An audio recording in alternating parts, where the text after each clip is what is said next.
صدائے قدس۔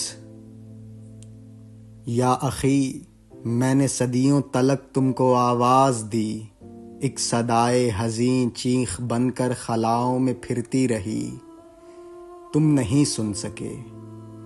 بے بسی پر اخی بزم افلاک سے جس میں واحد کا فرمان جاری ہوا، تم نے رد کر دیا۔ تم پہ لازم ہے اب داستان تباہی سنو یا اخی۔ عین اس وقت تم جس گھڑی مصلحت کی ردا تان کر سو گئے تھے اخی، میری آغوش میں بیٹیاں بے ردا ہو گئیں۔ میرے خیموں پہ شب خون پڑتے رہے، میرے جانباز مصلوب ہوتے رہے۔ ناتواں بازوؤں پر جواں سال بیٹوں کے لاشیں اٹھے، ماؤں کے سامنے ان کے گبرو جواں سولیاں چڑھ گئے۔ ننھے بچوں کے سر پر کفن بندھ گیا، شیر خواروں کے منہ سے لگی ماؤں کی چھاتیاں نوچ ڈالی گئی، اور دشمن نے اپنے دہکتے ہوئے آتشی اسلحے میرے سینے پہ ٹھنڈے کیے۔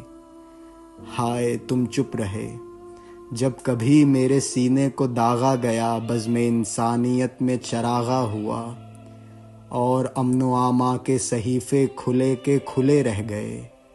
امن کی آڑ میں سرزمین قدس جنگ کی چھاؤنی بن گیا، عورتیں بوڑھے بچے سبھی امن عالم کے سفاک جبڑوں میں پھینکے گئے، اور ارض فلسطین پر خون کی ندیاں بہتی رہیں۔ دشمنوں سے بھلا کیا گلہ یا اخی، تم بھی چپ چاپ محو تماشا رہے۔ سرزمین قدس سرخ ہوتی رہی، پر تمہاری رگوں کا لہو منجمد ہو گیا۔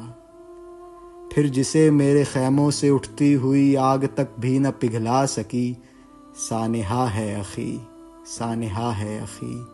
جب میری آنکھ کے سارے منظر لہو ہو گئے، عین اس وقت تم سبز رنگوں سے محفوظ ہونے میں مشغول تھے۔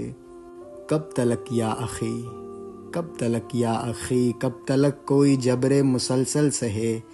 آخرش ہم بھی تھک ہار کر بے رست بھڑ گئے، اور پھر سارے عالم نے دیکھا کہ اس شام صہیونیت کے صفوں میں بڑا رن پڑا۔